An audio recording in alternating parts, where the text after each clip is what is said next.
오늘 본문 말씀은 요한복음 8장 15절에서 18절 말씀입니다. 요한복음 8장 15절에서 18절. 너희는 육체를 따라 판단하나 나는 아무도 판단치 아니하노라. 만일 내가 판단하여도 내 판단이 참되니 이는 내가 혼자 있는 것이 아니요 나를 보내신 이가 나와 함께 계심이라. 너희 율법에도 두 사람의 증거가 참되다 기록하였으니 내가 나를 위하여 증거하는 자가 되고 나를 보내신 아버지도 나를 위하여 증거하시느니라.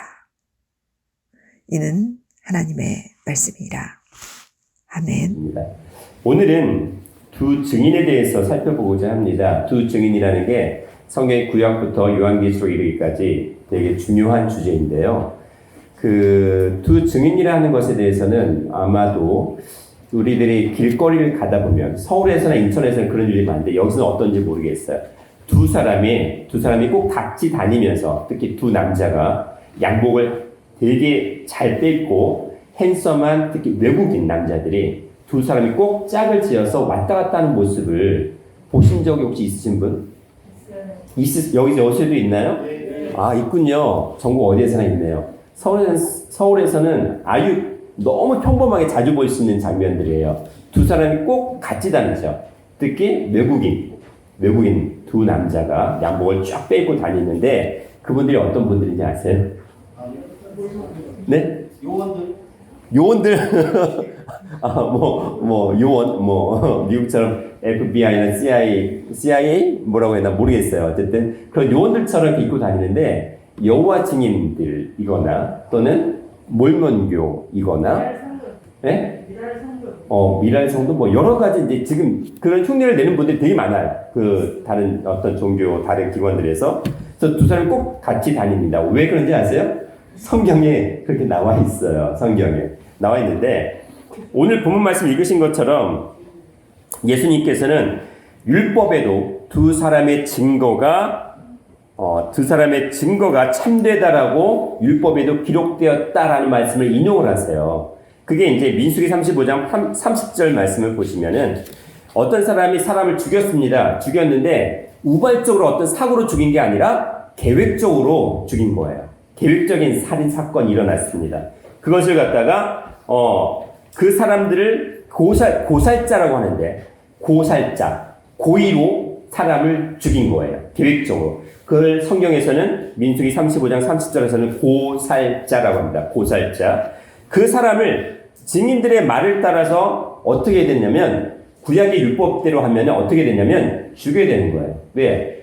이스라엘의 율법은 이는 이, 눈에는 눈 하는 것처럼 사람을 일부러 죽인 자는 어떻게 해요? 죽음으로 그 죄를 속하는 거거든요. 그런데 거기에서 증인이 필요해요. 증인이 한 사람이 있어서 되는 게 아니라 어떤 사람? 한 증인의 증거만 따라서 죽이지 말 것이요 라고 했으니까 최소한 몇 사람이 있어야 된다는 얘기죠? 두 사람은 있어야 된다는 거예요. 그 일부러 고의적으로 살인을 했던 고살자라 할지라도 최소한 증인이 2명은 있어야 된다라는 게 구약의 율법입니다. 신명기 17장 6절에도 죽일 자를 두 사람이나 세 사람의 증거로 죽일 것이요 한 사람의 증거로는 죽이지 말 것이라고 되어 있습니다. 죽일 자, 여기서 죽일 자는 뭐냐면 민수기 35장 40절에서는 일부러 살인을 한 고살자에 대해서지만 신명기 17장 6절에서는 죄를 지은 자인데 어떤 죄냐면 가증한 일을 벌인 자예요. 여기서 가증하다는 건 뭐냐면 다른 신을 섬기는 거예요. 1월 성신, 즉 1월 성신이 뭐예요? 태양, 달, 그 다음에 하늘의 별들, 그 모든 거 섬기는 것조차도 이스라엘 율법으로는 어떻게 되는 거냐면 죽일 자에 해당하는 거죠. 그것이 가증한 죄예요.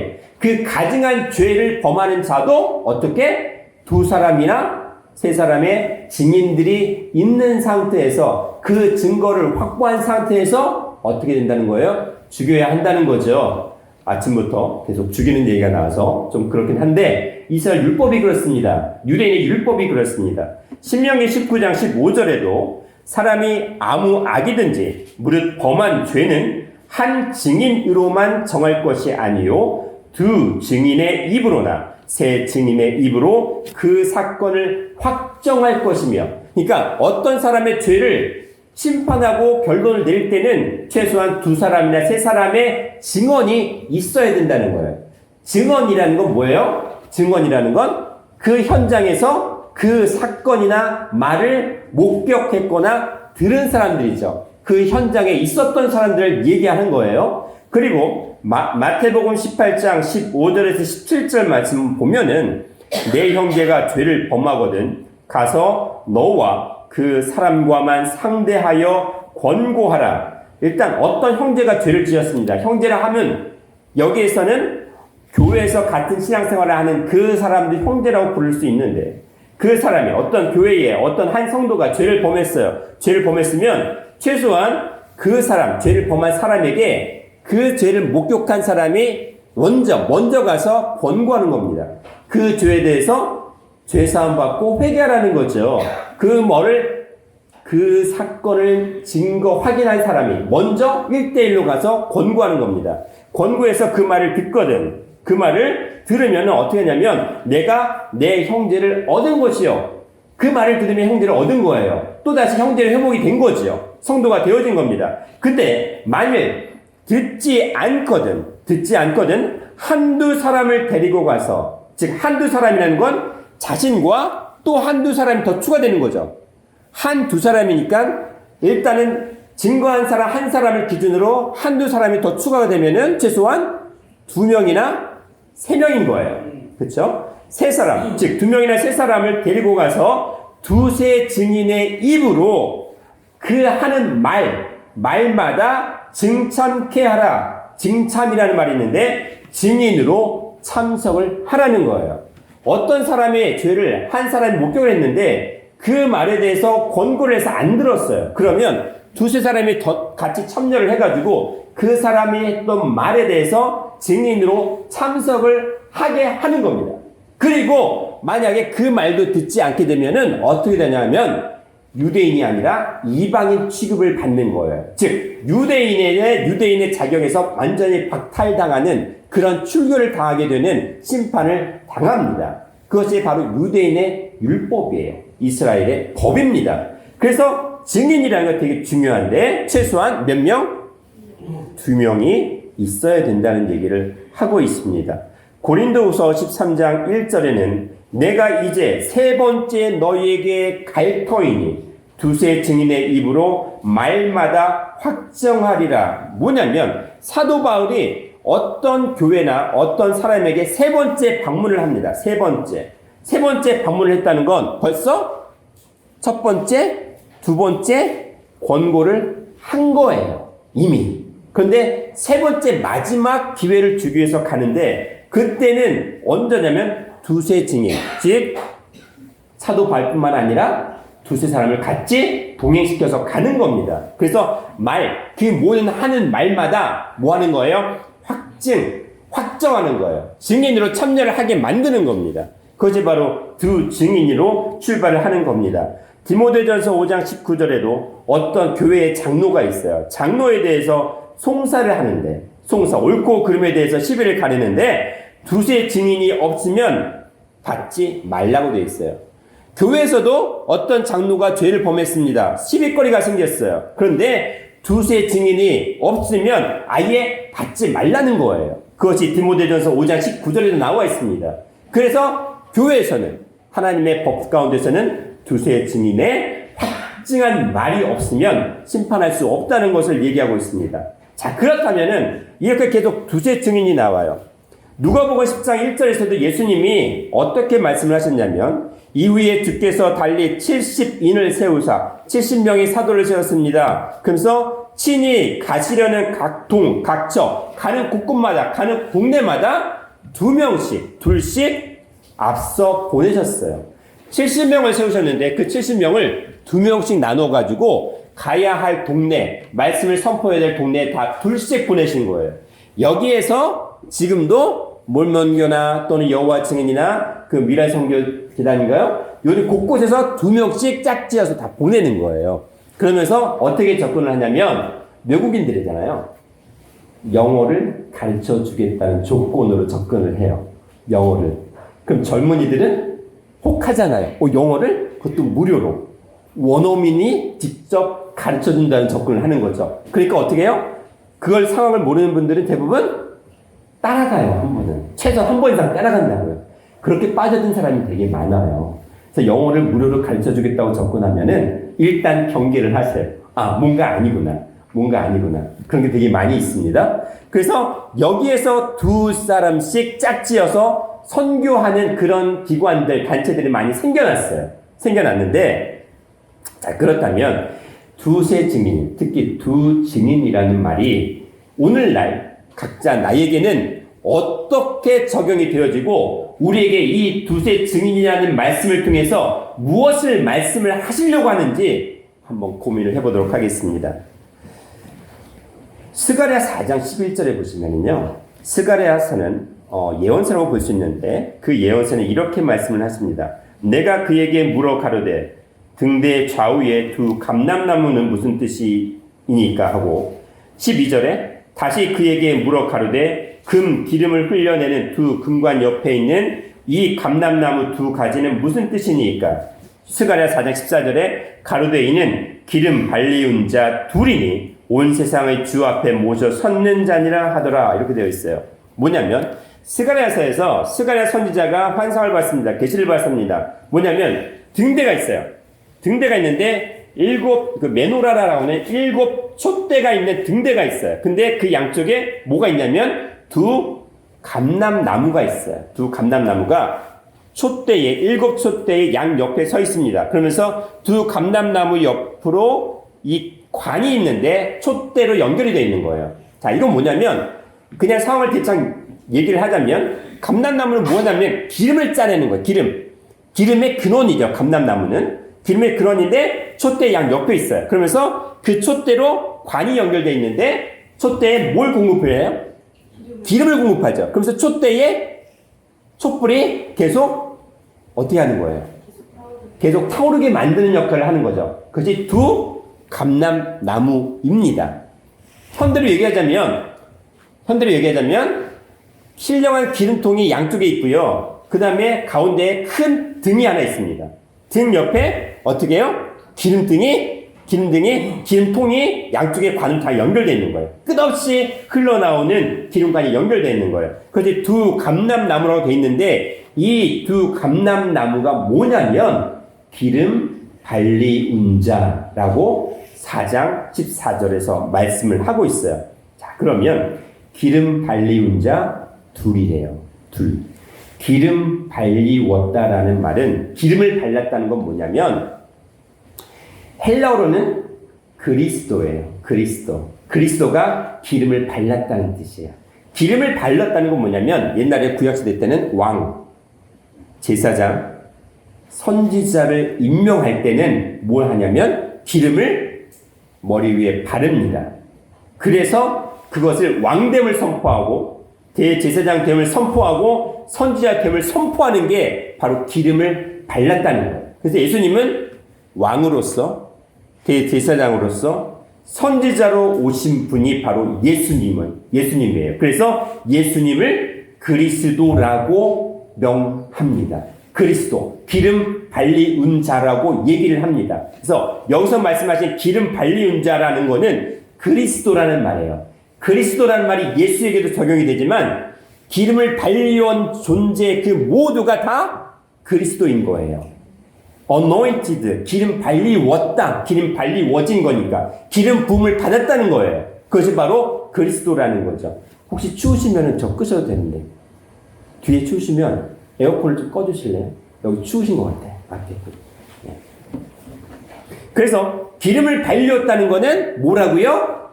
그리스도라는 말이에요. 그러면 히브리어로는 뭐라고 하는지 아세요? 메시아예요. 메시아흐라고 돼서 그것이 바로 기름 발리운 자예요. 기름 발리운 자. 보세요. 기름 발리운 존재는 그리스도라는 말이고 메시아흐라고 돼서 바로 메시아를 가리킵니다. 그것이 기름 발리운 자예요. 이걸 일단 귀에 걸어두시면 돼요. 그래서 기름 발리운 자 둘이 양쪽에 서 있었습니다. 그렇다면 뭐냐면 기름을 발렸다는 건 그럼 무슨 뜻일까라는 거죠. 우리가 사도행전 10장 38절에 보니까 하나님이 나사렛 예수에게 성령과 능력을 기름 붓듯 하셨으니 라고 되어 있어요. 하나님께서 예수님에게 성령과 능력을 기름 붓듯 하셨음에 저가 두루 다니시며 착한 일을 행하시고 마귀에게 눌린 모든 자를 고치셨으니 이는 하나님이 함께 하셨음이라 라고 얘기를 하고 있어요. 기름을 발렸다고 했는데 뭘 부으셨다고요? 성령을, 능력을 예수님께 부으셨대요. 하나님 아버지께서 성령과 능력을 부으셨다는 거죠. 근데 그것을 바로 기름 발리운저라고 얘기를 하고 있습니다. 그러면 성령 받은 자는 기름 받은 자예요. 기름 발림을 받은 자예요. 그런데 지금 사도행전 10장 38절에 하단절에 보니까 이는 하나님이 함께 하셨음이라고 되어 있어요. 그러면 하나님이 함께 하신다는 말의 뜻이 있죠. 하나님이 우리와 함께 하신다는 마태복음 1장 23절, 그 다음에 이사야 7장 14절에 메시아에 대해서 예언한 것, 하나님께서 메시아에 예언한 그 구절이 뭐냐면 하나님이 우리와 함께 하신다는 임마누엘이라는 말이 있어요. 자, 그러면 기름을 발랐다는 건 성령이 임했다는 거고 성령을 부으셨다는 거는 무슨 얘기예요? 결과적으로 하나님이 우리와 함께 하셨다는 임마누엘입니다. 그래서 메시아라는 말은 그리스도와 동일한 의미이고 그리스도는 결국 메시아를 얘기합니다.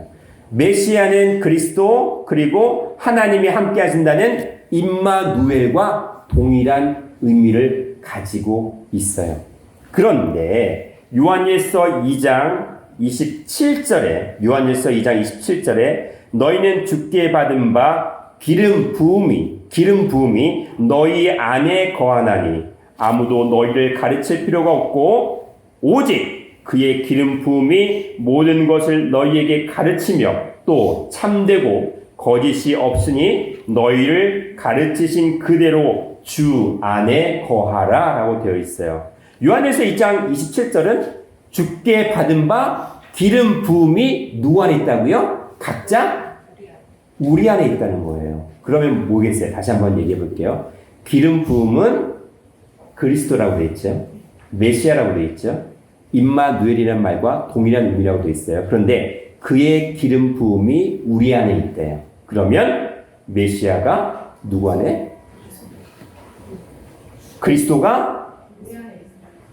그렇죠. 결국 우리 안에 있으니까 하나님이 우리와 함께 한다는 임마누엘과 동일한 의미가 되는 거예요. 동일한 의미. 그러면 하나님이 함께 하신 것, 성령님이 함께 하시는 것, 그리스도가 함께 하는 것 자체가 바로 증인의 조건인 거예요. 증인이 되려면 우리가 하나님의 증인이 되려면 조건은 하나님이 우리와 함께하는 임마누엘의 역사가 있어야 된다는 겁니다. 그리스도가 내 안에 있어야 된다는 겁니다. 성령이 내 안에 있어야 된다는 거예요. 근데 그것을 우리 마음대로 할 수가 있어요? 누가? 하나님이 우리에게 부어 주신다는 거예요. 기름 부음을 있게 하신다는 게 바로 하나님이라고 말씀을 하고 있습니다. 요한계시록 11장 3절 4절에는 내가 나의 두 증인에게 권세를 주립니다. 내가 나의 두 증인에게 권세를 주신다고 하셨어요. 권세를 주시니 저희가 굵은 베옷을 입고 1260일을 예언하리라. 이는 이 땅의 주 앞에 서는 두 감람나무와 두 촛대라고 얘기를 하고 있어요. 요한계시록 11장은 두 증인에 대한 얘기가 나오는데 하나님께서 두 증인에게 권세를 주셨습니다. 권세는 요한계시록 10장에 보니까 작은 책이에요. 하나님께서 열린 책을 주셔서 그 말씀을 받아 먹게 하심으로 그 말씀의 능력과 권세를 주셨다고 하셨습니다. 그 두 증인에게 권세를 주셨습니다. 즉 하나님의 말씀을, 하나님의 기름 부음을 받은 자가 두 증인이라고 하신 거예요. 그러면서 그 권세를 받은 두 증인이 1260일 동안 예언을 한다고 되어 있어요. 받은 게 있어야 예언을 하지요. 그 받은 게 뭐예요? 기름 부음이고 성령이고 하나님이 우리와 함께 하시는 역사가 있어야지만이 우리가 증인의 역할을 할 수 있는데, 그게 바로 두 증인이라고 계속 설명을 하고 계십니다. 그런데 그 두 증인이 두 감람나무라고 되어 있어요. 스가랴 4장 14절 말씀과 동일하죠. 두 감람나무. 그렇다면 뭐예요? 증인이란 말은 기름 부음이 있어야 된다는 거예요. 두 감람나무. 그래서 그 기름 부음이 있으면, 내 안에 아버지의 말씀에 기름이 채워져 있으면 어떻게 된다는 거예요? 빛을 발할 수 있어요, 없어요? 빛을 발할 수 있다는 거예요. 그래서 두 감람나무는 두 촛대라고 얘기합니다. 두 촛대. 촛대가 바로 두 감람나무예요. 그리고 요한계시록 11장 10절에는 그 두 증인에 대해서 두 사도라고 얘기하고 있어요. 두 사도. 두 사도. 그렇다면은 두 감람나무와 두 촛대가 등장할 때 그것이 두 증인이고 두 사도라고 말씀을 하십니다. 그래서 지금 교회에서 뭐라고 얘기를 하냐면, 신학자들이 두 증인은 에녹과 엘리야다라고 말씀하시는 분들이 있어요. 에녹이 있고 엘리야가 있어요. 왜요?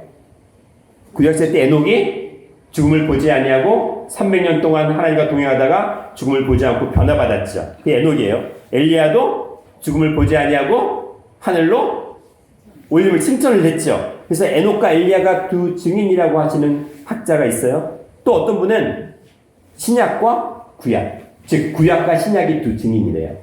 근데 생각을 한번 해보세요. 신약과 구약이라는 건 성경이죠. 계시죠. 말씀이죠.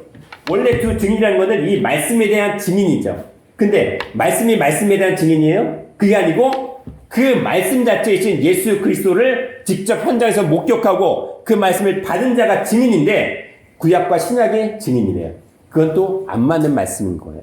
그리고 어떤 분은 참된 교회인 그리스도의 사자들이라고 하고 있어요. 즉 예수님을 만나고 그 말씀을 받은 성도들, 교회의 사자들을 두 증인이라고 얘기를 하고 있습니다. 자, 어찌됐든 중요한 건 두 증인의 조건은 뭐다? 성령을 받은 자. 그리고 뭐예요? 성령을 받고 하나님이 함께 하시는 자예요. 그렇죠? 성령을 받고 하나님이 함께 하시는 자예요. 그래서 그분은 뭐예요? 기름을 발려줬다는 것은 그게 바로 메시아의 역할이고 그리스도의 역할이고 말씀을 받은 자의 역할인데, 그 두 증인의 사명은 바로 누가? 그 말씀을 현장에서 받은 각자 누구예요? 각자 우리여야 된다는 말씀을 하시는 거예요.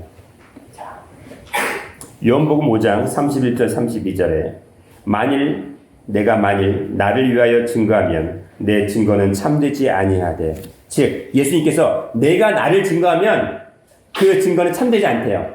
그냥 내가 나야, 내가 하나님이야 라고 증거하면 그 증거는 참되지 않대요. 그런데 나를 위하여 증거하시는 이가 따로 있으니, 그 나를 위하여 증거하시는 그 증거가 참인 줄 아노라 라는 거예요. 지금 뭐냐면, 예수님이 내가 하나님이야 라고 증거하면은 그 증거는 참되지 않다고 너희들이 여기잖아. 그치? 보세요. 내가 메시아라는 증거를 하려면 최소한 몇 명이 있어야 돼요? 두 사람이 있어야 돼. 근데 아무도 믿어주는 사람이 이 땅에 있었어요? 없었어요? 없었어. 그러니까 지금 예수님께서 뭐라고 말씀하시냐면, 내가 나를 위해 증거하면 너희들이 참으로 여기지 않지? 그런데 나를 위해 증거하시는 분이 따로 계셔.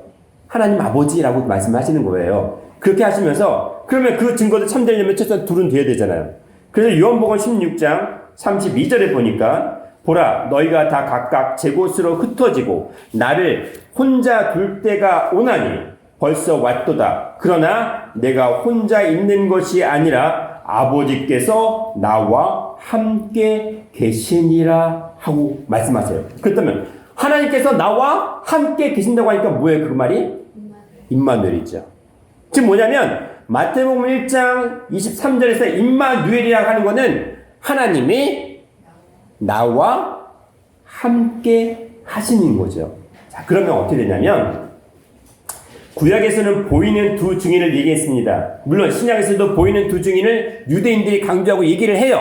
그런데 그 하나님이 이 땅에 오셔서 내가 바로 하나님 아버지로 오신 분이야 라고 요한복음 8장 24절부터 27절에 말씀하셨는데 내가 바로 창조주시고 내가 바로 처음부터 창세 때부터 말하여 온 그 아버지라고 말씀을 하셨는데 그 말을 믿어주는 자가 없었어요. 내 말이 너희 속에 거할 곳이 없으므로 나를 죽이려 하는도다 라고 요한복음 8장 37절에 말씀하시는 것처럼 믿어주는 이가 없기 때문에 예수님께서 뭐라고 하시냐면 내가 누구와 함께 있다? 하나님과 아버지와 함께 있다라고 얘기하셨습니다. 그렇지면서 오늘 본문 말씀이 나옵니다. 너희 율법에도 두 사람의 증거가 참되다 기록하였으니 내가 즉 예수님이 나를 위하여 증거하는 자가 되고 그러니까는 예수님이 한 사람 있어요. 그 다음에 또 나를 보내신 아버지도 나를 위하여 증거하시느니라. 즉 나를 보내신 아버지가 또 증인이라는 거예요. 그럼 무슨 말이에요? 내가 나를 증거하는 증인이고 또 나를 보내신 아버지도 내 증인이야 라고 얘기를 하신 거예요. 근데 결론은 똑같아요. 왜냐하면 요한복음 6장 16장 4절에 보시면 나는 곧 길이요 진리요 생명이니 나로 말미암지 않고는 누구에게로? 아버지께로 올 자가 없다고 하셨죠. 뭐냐면 당신이 아버지로 요한복음 8장에서 말씀하셨잖아요. 당신이 아버지로 오신 분이야. 근데 아무도 안 믿어줘. 그러니까 뭐라고 했어요? 너희들이 믿는 율법의 차원에서 최소한 두 사람이 증인이 있으면 그 증인이 참되다고 얘기했던 것처럼 내가 증인이고 나를 보내신 아버지가 당신임에도 불구하고 바로 아버지가 증인이야 하면서 두 사람을 내세운 거예요. 그래서 그 말이 그래서 참되다라는 거죠. 당신이 아버지라는 말씀을 선포하기 위해서 두 증인을 말씀하셨는데 결국 뭐예요? 당신이 아버지인 거예요. 그 말씀을 하신 거예요. 너희는 육체대로 오늘 본문에서 15절에 너희는 육체를 따라 판단해요. 너희는 보이는 율법에 따라 판단해요. 보이는 율법대로 보이는 사람 한 사람 두 사람 있으면 어떻게 돼요? 그게 참된 증인이라고 얘기하는 것처럼 너희 율법대로 나도 증인이 두 사람이 있어. 나와 아버지야. 그래서 그게 바로 참된 증인의 수로 얘기를 하고 계십니다. 그럼 뭐예요? 예수님께서 나와 아버지는 하나라고 하셨어요? 둘이라고 하셨어요? 요한복음 10장 30절에 나와 아버지는 하나다. 그쵸? 그럼 예수님께서 하나님께서 말씀하시는 둘 증인이라는 그 본질은 뭐라고 말씀하시는 거예요? 둘이 아니라 하나여야 된다는 거예요. 둘이 아니라 하나. 이게 무슨 말씀이냐? 아까 예수님이 이 땅에 보이는 사람으로 왔나요? 아니면 그냥 영으로 그냥 계셨나요? 사람으로 오셨죠. 사람으로 오셨죠. 그런데 보세요. 사람으로 오신 예수님이 야 내가 아버지야 라고 얘기를 하는 거예요. 그러니까 이스라엘 백성들이 유대인들이 어떻게 했어요? 이 미친놈 지가 하나님이래. 그러면서 돌로 쳐 죽이려고 했단 말이에요. 돌로 쳐 죽이려고 했어요. 요한복음 10장 30절에 그 말이에요. 나와 아버지는 하나라고 말씀하신 건 뭐냐면 네가 하나님이야? 네가 아버지야? 라고 선포한 거예요. 그러니까 유대인들이 돌로 쳐 죽이려고 예수를 시작을 했습니다. 돌로 죽이려고 했던 거예요. 그러니까 뭐라고 하셨냐면 나와 아버지와 하나라는 거는 나와 아버지는 뭐다? 동격이다. 내가 바로 누구다? 아버지란 얘기를 예수님이 하신 거예요. 내가 아버지란 얘기를 하신 거예요. 그러니까 보이는 사람이 신이랑 창조주 하나님이라고 하니까 이스라엘 백성이 믿었어요? 못 믿었어요? 안 믿었지요. 그러니까 죽이려고 한 거예요. 그런데 둘에 대해서 하시려고 하셨던 그 본질이 바로 여기 있는 거예요. 나와 아버지는 하나다.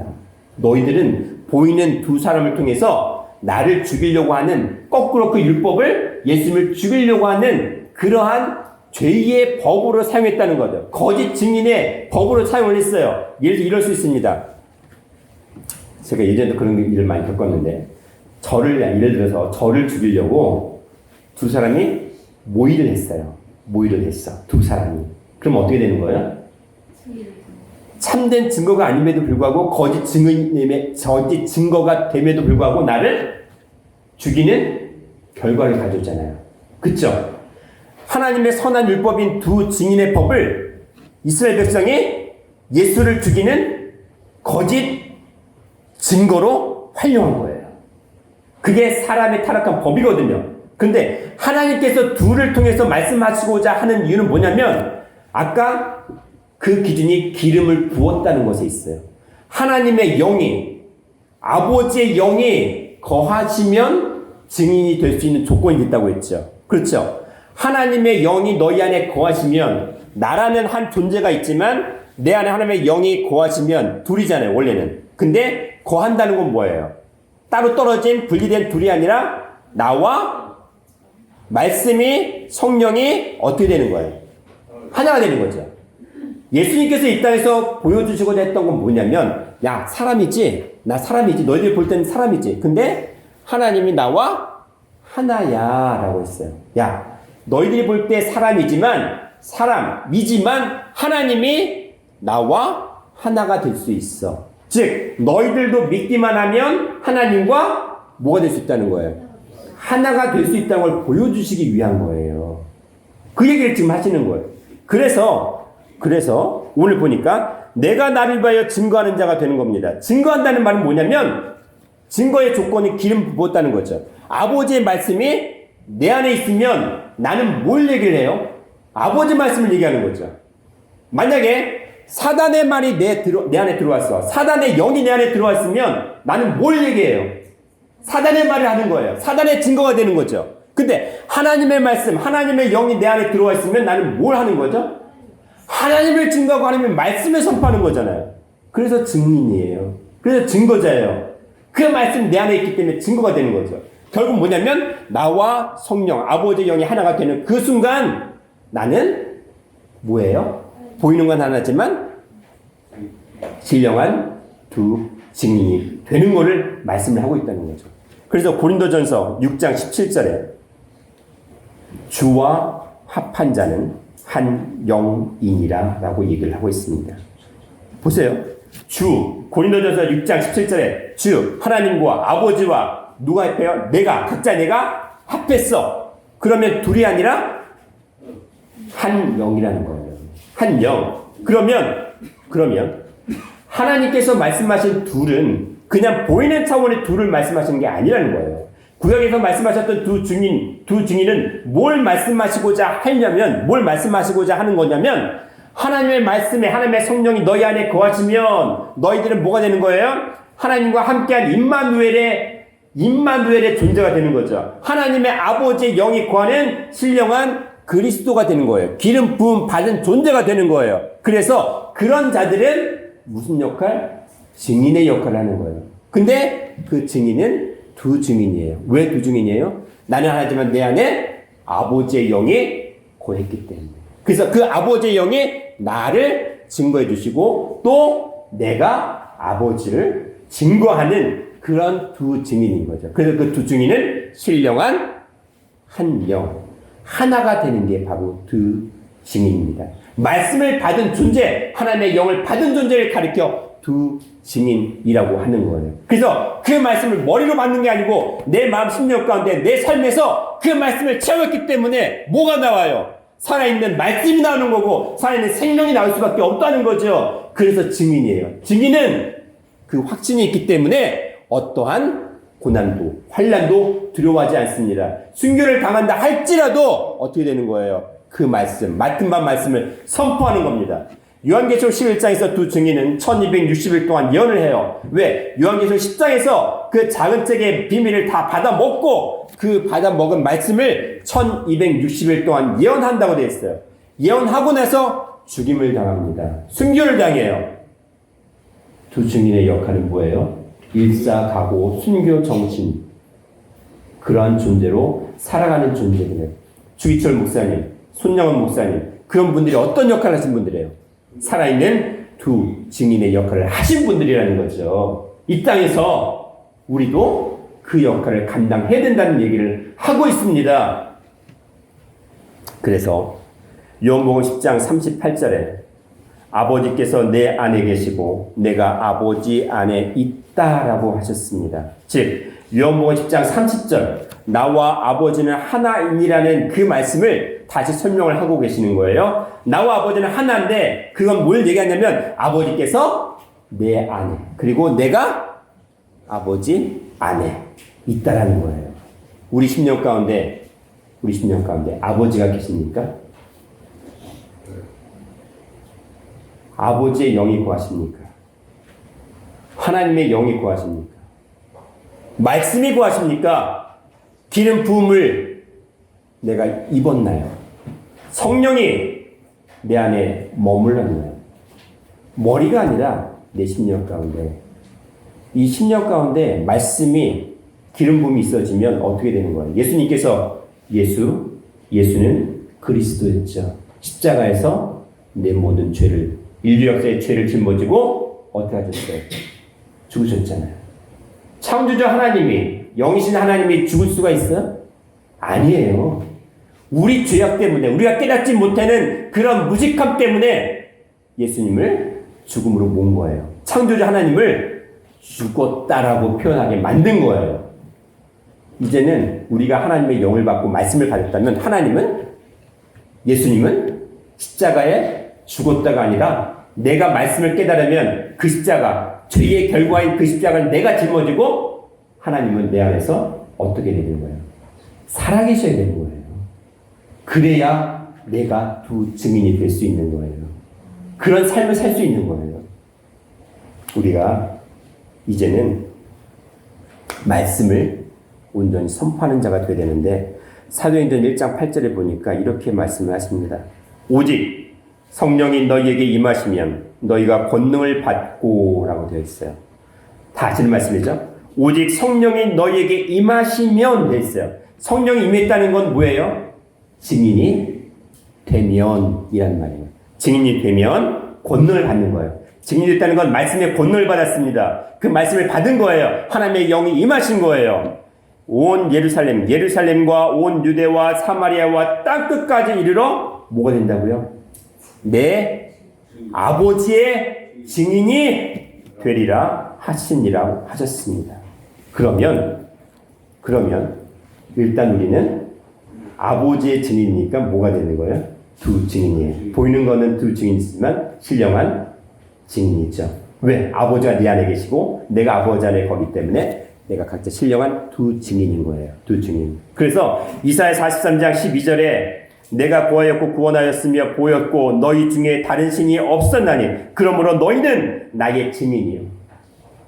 우리 각자가 누구의 증인? 하나님의 증인이에요.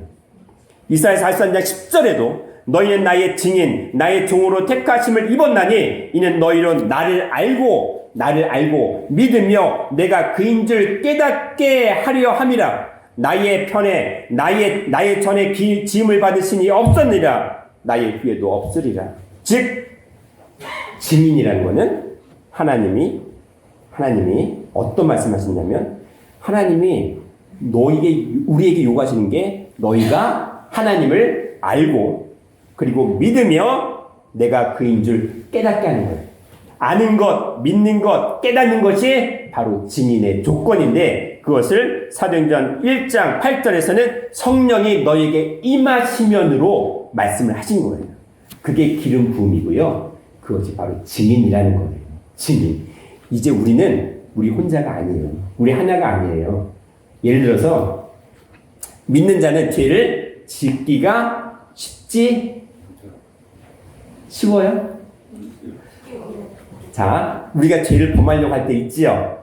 쉬워요? 어려워요? 아무 생각 없이 죄를 팍 행하나요? 죄를 짓나요? 왜 못 지어요? 내 안에 뭐가 있기 때문에. 뭐가 있기 때문에. 말씀이 있어요. 아버지의 영이 있어요. 그러니까 쉽게 죄를 지을 수가 없는 거죠. 왜? 하나님이 나의 증인이야. 그리고 내가 또 하나님의 증인이에요. 그러면 어떻게? 하나님 앞에서 변명할 수가 없어요. 그렇기 때문에 죄를 심히 못 짓는 거잖아요. 단순한 예의지만 그것을 통해서 우리가 나는 증인이구나. 나는 신령한 두 증인이구나. 그러면 두 증인은 말씀을 받고 영을 받았은 존재이기 때문에 어떻게 되는 거예요? 그 말씀을 두 증인이 1260일 동안 선포했던 것처럼 우리가 정해진 기간 동안 그 받은 바 말씀을 받은 바 아버지의 영을 또 전해야 되는 겁니다. 하나님이 어떤 분이신지를 선포해야 되는 거예요. 아버지의 말씀이 성경에서 무엇을 우리에게 말씀하는지를 깨달은 바를 그대로 전달을 해야 되는 거예요. 그것이 바로 증인이에요. 두 증인입니다. 두 증인입니다. 그래서 우리는 어디 가나 나 혼자가 아니에요. 그래서 아무도 안 본다고 쉽게 죄를 범할 수가 없어요. 쉽지 않아요. 왜? 하나님 거니까. 하나님 건데 사단의 일을 할 수는 없잖아요. 그렇죠? 빛의 자녀인데 어둠의 일을 할 수 없잖아요. 두 증인은 가는 곳곳마다 누구와 동행하는 겁니까? 하나님과 동행하는 거예요. 그래서 에녹이 300년 동안 하나님과 동행하였더라 라고 되는 거예요. 그것을 얘기할까요? 에녹은 300년 동안 두 증인의 사명을 감당한 거예요. 그렇죠? 노아가 하나님과 동행했다라는 말도 노아가 두 증인의 사명을 감당했다라는 겁니다. 창세기 17장 1절에 아브라함에게 명령하십니다. 너는 내 앞에서 행하여 완전하라. 즉 내 앞에서 완전하라, 행하여 동행하라는 명령이에요. 너는 내 앞에서 두 증인의 사명을 감당하라는 거예요. 그게 결국 동행입니다. 그리고 그것이 바로 임마누엘이라고 하는 겁니다. 이제는요 나 따로 하나님 따로 아니에요. 각자 내가 하는 말, 행동, 그리고 그 표정까지 삶 자체가 뭐예요? 누굴 드러내는 거예요? 하나님을 드러내는 거예요. 송아지는 누구 닮았어요? 엄마 소. 그쵸? 우리 하나님의 자녀는 누구 닮았어요? 그쵸? 그 하나님의 자녀라는 표현을 두 증인이라는 말씀으로 다시 하신 거예요. 임마누엘이라는 것을 증인이라는 말로 다시 하신 거예요. 아니, 하나님의 자녀는 하나님을 대변하지 사단을 대변하겠어요? 아니잖아요. 그렇죠? 그러면 우리가 어딜 가든 우리를 보는 사람이 누굴 봐야 돼요? 각자 나를 보는 사람이 나를 통해서 누구를 봐야 되는 거예요? 하나님 봐야 되는 거예요. 나의 말을 통해서 누구의 말씀이 들려져야 되는 거예요? 하나님의 말씀이 들려야 되는 거예요. 그렇죠? 그래서 말 한마디, 행동 하나, 표정 하나, 삶 자체가 완전히 어떻게 되는 거예요? 완전히 바뀌지 않으면 송아지는 송아지 닮았다. 송아지는 엄마 소 닮았죠. 하나님은 하나님의 자녀이기 때니까 당연히 하나님 닮아야 되는 거잖아. 근데 행동 것들 보니까 완전 아니야. 그럼 누구야? 겉으로는 하나님의 자녀인 척 하는데 그 속에 누가 있다는 거예요? 사단 들어갔다는 거예요. 그래서요,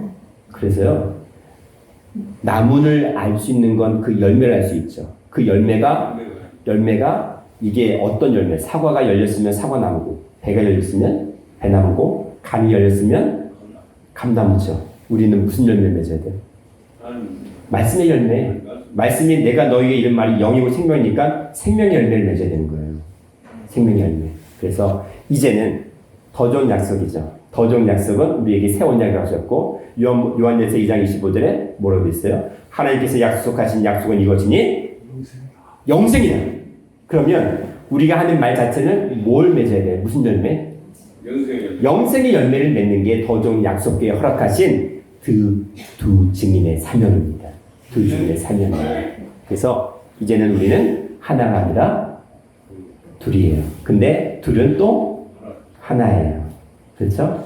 네, 제가 장난치는 게 아니라 성경의 말씀의 진리가 그렇습니다. 말씀의 진리가 그래요. 그래서 이제는 우리는 우리의 삶이 누굴 대변하는 거예요? 하나님을 대변하는 거예요. 누구에 대한 변호사예요? 하나님을 대변하는 거예요. 그렇죠? 그렇게 살아가야 되는 거예요. 변호사가 어떻게 될까요? 그러면 멋있어야 되지 않겠어요? 영육간에 완전히 딱 보면 누구든 간에 그 권위에 완전히 굴복할 수밖에 없는 그러한 삶으로 우리 삶을 통해서 다른 영혼들이 어둠이 틈타지 못하도록 하는 그런 신령한 두 증인의 삶을 감당하는 더 좋은 약속계의 모든 성도들이 되기를 축원하겠습니다. 기도하겠습니다. 사랑과 은혜가 충만하신 하나님 아버지, 오늘도 말씀으로 저에게 임하게 하여 주시고 대초의 말씀으로 우리에게 기름을 부어 주셔서 우리 말씀을 통해서 아버지의 살아계심을 선포하게 하시고 증거하게 하시고 변호하게 하시고 내 안에 아버지의 살아계심을 온전히 믿게 하여 주시는 은혜를 허락하시니 감사를 드립니다. 이제는 우리의 삶이 아버지와 함께하는 삶이 되게 하시고 동행하는 삶이 되게 하시고 임마누엘의 축복을 받아 누리는 귀한 아버지의 자녀가 되게 하여 주심을 믿고 감사드리며 사랑과 은혜가 충만하신 예수님 이름 받들어 기도드리옵나이다. 아멘. 감사드립니다.